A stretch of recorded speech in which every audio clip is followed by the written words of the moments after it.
Bonjour et bienvenue dans Teva Déco, un bureau bibliothèque style scandinave. Voilà la jolie leçon que je vous propose de découvrir aujourd'hui. Pour vous guider pas à pas, nous avons demandé à notre décoratrice d'un jour, aujourd'hui Sarah, de nous livrer une véritable recette de décoration. Elle sera accompagnée de Sophie Ferjani.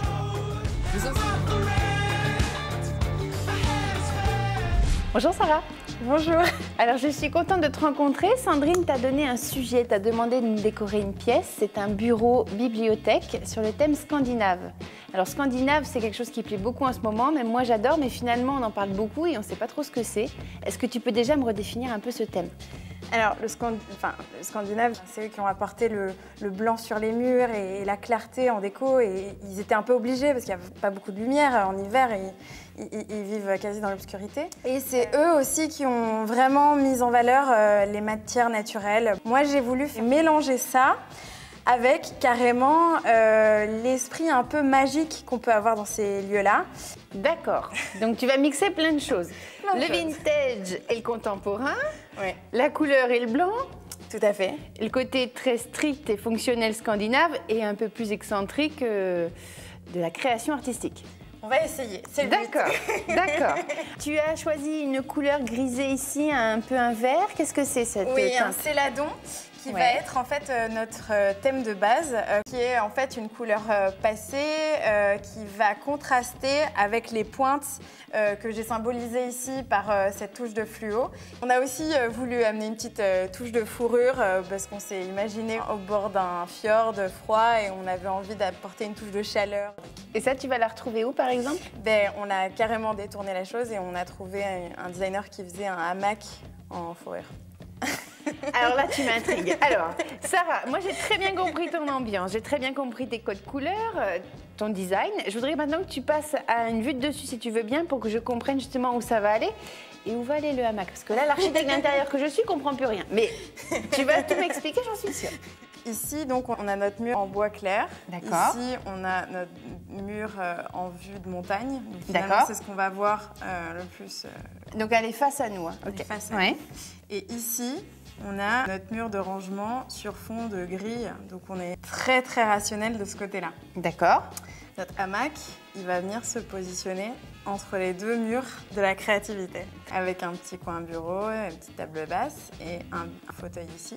D'accord. Finalement, le fait d'avoir tout concentré là-dessus nous donne 16 mètres carrés, c'est peu, mais c'est beaucoup dans cet espace. Oui. On arrive à avoir quelque chose de spacieux et d'aérien. 16 mètres carrés, ça peut paraître peu, mais ça reste une belle pièce, ça reste un grand volume qu'il faut effectivement arriver à apprivoiser pour bien l'aménager, que ça ne fasse pas vide justement. Ouais. Alors je pense que ça ne sera pas vide, mais en même temps, tu n'as pas beaucoup de meubles. Là, par exemple, je ne vois pas d'espace de bureau. Tu sais que c'est bureau-bibliothèque. Oui, alors en fait, ici, vous avez une étagère qui va être plus grande, sur laquelle on va poser l'ordi, et ça va vraiment être un bureau. Il y a une zone de bureau dans la bibliothèque. Et vous avez une zone de caisson avec des tiroirs, enfin... Tu me fais un croquis en couleur maintenant ? Une petite perce ? Allez, et puis après on se retrouvera dans la box et puis on va voir si tu occupes le volume, si tu l'apprivoises.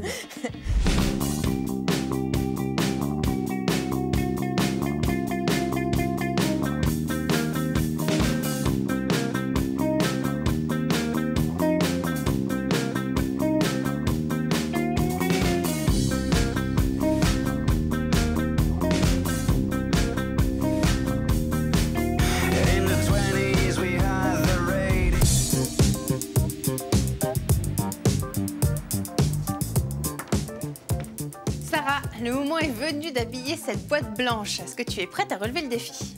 Je suis prête. Un peu intimidée par ce blanc, mais prête. J'ai envie de te dire, Sarah, tu ne peux plus faire marche arrière. C'est trop tard. Hein. Les meubles sont pas loin, donc on y va.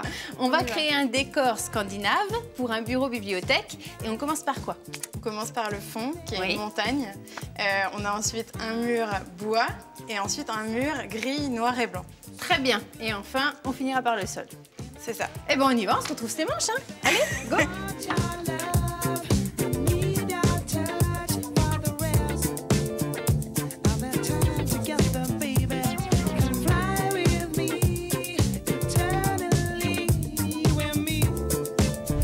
Sarah, t'es contente du résultat ? Je suis très contente. Donc le sol, on est bon. Les murs en bois, c'est ce que tu voulais également? Tout à fait, c'est un contreplaqué, donc en fait c'est un bois déroulé, ce qui permet d'avoir tout le joli dessin du bois qui vient en imprimé, donc c'est quasi un papier peint, sauf que c'est 10 fois plus simple, c'est 3 vis, c'est pas cher du tout. Donc ça, une très bonne solution technique. Et ensuite là, du papier peint classique en termes de matériaux, de mise en pose, de mise en œuvre. Par contre, c'est un papier peint qui est très contemporain et qui est aussi rappelle un petit peu, il a un côté un peu rétro finalement, ce papier peint. Il est cahier d'école, il est très très pur et simple, c'est vraiment la rigueur du travail. C'est ce que tu voulais. La rigueur, je travaille et là, je m'évade. J'ai bien retenu. Hein.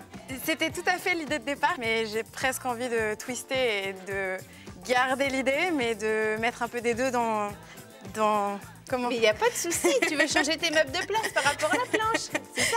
J'essaye d'amener l'argument. Eh bien, c'est pas grave, ça va. Parfait. Donc tu veux dire quoi, que je fixe la bibliothèque là? Ouais, on va essayer là. Eh ben on essaye, on y va, on va la chercher. Allez.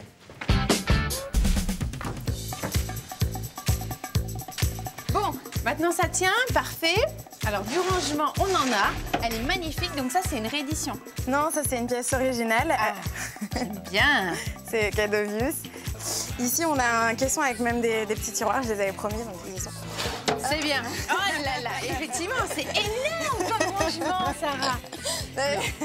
Je te taquine, parce que c'est vrai que moi, quand on me dit une pièce, faire un bureau bibliothèque, quand un client me dit ça, je m'attends forcément à ce qu'il ait besoin de beaucoup de rangement. Donc c'est pour ça que je te taquine depuis un moment là-dessus, depuis ta planche, en me disant est-ce qu'il y aura assez de rangement? Écoute, c'est vrai qu'a priori, tu as un très beau linéaire ici. Après, effectivement, c'est aussi une pièce de collection. C'est-à-dire que ça, on en a tous rêvé, on bave dessus. Bon, bah, toi, tu l'as amené, hein, je te remercie, Sarah. On a au moins assouvi ce désir. Très bien. Alors, pour le rangement du bureau, c'est parfait. Une chaise qui est quand même intéressante, j'aimerais que tu m'expliques parce que ça, c'est vachement original. Alors, c'est une pièce qui s'appelle la Workshop Chair et qui est un peu dans la lignée. Il y a plusieurs designers qui ont réfléchi à comment faire soi-même une chaise. Donc, on est un peu raccord avec le sujet de l'émission aussi. Sauf qu'en gros, il a décidé de faire ça avec des éléments très très simples. Et ici, c'est simplement sans clous, sans vis, des éléments de bois qui sont assemblés par de la cire. Et donc, il y a plusieurs coloris et c'est des pièces qui sont du coup pas vendues très cher. Et en fait, il faut connaître, du coup, c'est assez rare, on trouve pas ça chez tout le monde. Et c'est un designer qui s'appelle Jerzy Seymour. Très bien. Qui a un talent fou. Et ça n'a pas du tout l'air confortable, mais ça l'est. Donc ça, c'est la bonne nouvelle. Je peux te dire ce que j'en pense? Hein? Tu parles. Ouais, non, c'est très confortable. En tout cas, tu voulais quelque chose de sérieux qui incite au travail, c'est réussi. Je ne risque pas de m'endormir. Oui, on est bien maintenus. Donc, on a la partie, Sarah, pour travailler notre bureau. Tout à fait. Maintenant, on va partir sur ce qui va nous donner des idées pour ensuite les mettre sur papier. Donc, c'est la partie à la fois réception de clients et salle de réunion et rêve.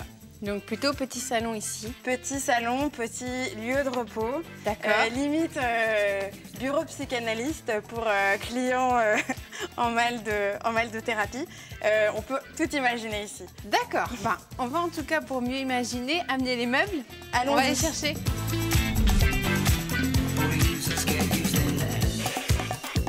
Alors, il est très original ce hamac avec sa peau là-dedans. C'est une designeuse qui s'appelle Bless. Et ce qui est intéressant, c'est que normalement, le hamac, c'est pour les pays chauds. Ouais. C'est au Mexique, c'est en Amérique du Sud. Et là, on a imaginé un hamac des pays scandinaves. Donc ça va être une pièce qui va nous permettre ici d'avoir une espèce de sofa, mais intéressant, léger, qui ne va pas nous empêcher de travailler.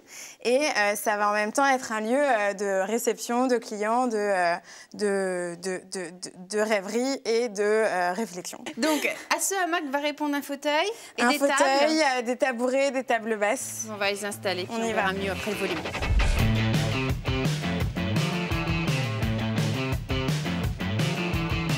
Alors, le verre, c'est là donc quasiment le même, là. Bravo, t'es raccord. Tout à fait, ouais. Tu peux me rappeler l'idée, en fait, de tes petites bandes fluo qu'on retrouve là, sur le plaid? J'aime beaucoup l'idée de contraster entre des matières naturelles, des couleurs un peu passées, comme le céladon, comme tu l'as remarqué, et des petites touches par touche de fluo. Je trouve que ça réactualise très bien ce genre de matière. D'accord. Donc, on peut effectivement se permettre de ne pas faire un total look scandinave, comme on l'entend, trop rétro ou trop moderne, mais d'amener une touche décalée avec du fluo. Tout à fait. Très bien. Et ça, on peut le faire dans d'autres styles. Tout à fait. Et ça, c'est pour le coup en do it yourself. On peut carrément juste mettre avec un petit vernis à ongles fluo, une petite touche sur une table. C'est quelque chose d'assez simple. Ok. Et là, ça c'est mignon aussi. Puis le côté tricot avec le bois clair et tout, c'est vrai qu'on est pas mal dans l'idée du design scandinave. Enfin, en tout cas, de cette notion de chaleur avec ce gris. Et ça aussi.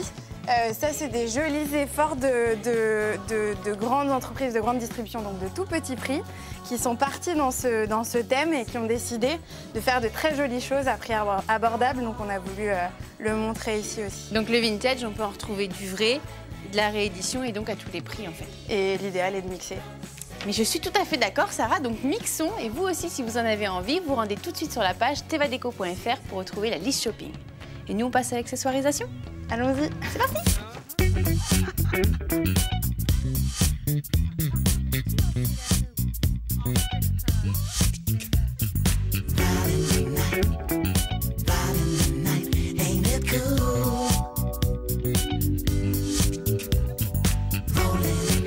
Je vous trouve bien silencieuse, parce que vous êtes très très bavarde quand même, Sarah. Hein, elle est très stressée. Elle a la pêche, Sarah. Moi, j'adore.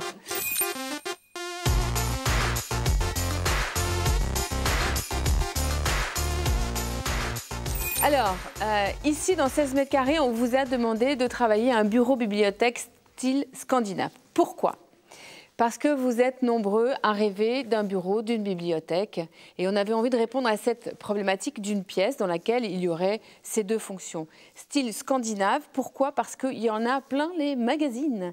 Et qu'au fond, comment fait-on un style scandinave sans tomber à la fois dans un total look et en étant justement inspiré par une émission comme celle-ci ? C'est-à-dire, on va répondre à cette question, Sarah. Mais alors, habituellement, c'est moi qui énumère les points forts de ce décor. Mais vous avez un point fort, c'est que vous avez associé dans ce décor des designers et des choses qui sont de la grande distribution, du marché, où vous pouvez tout trouver. Et c'est déjà un des premiers points forts du décor. C'est-à-dire ne pas partir dans un total look en vous disant je vais tout acheter dans la grande distribution ou, à l'inverse, tout acheter chez des designers parce que et l'un et l'autre, finalement, cohabitent très bien. La deuxième belle idée à retenir dans ce décor, Sarah, ce pourquoi je vais vous féliciter, c'est que lorsqu'on travaille sur cette thématique du style Norvège, scandinave, danois, suédois, il faut travailler les matières parce que vraiment c'est la signature de cette époque et là vous avez réussi en la matière quelque chose de vraiment excellent, à la fois dans l'association des matières, du bois mais aussi du sol. Vous avez vu, le sol est très matérialisé, c'est comme un tissu justement. Et pour terminer, il y a une idée qui est vraiment à retenir pour vous qui est intéressante. Souvent on a dans certains appartements des grands couloirs et on ne sait pas trop quoi en faire.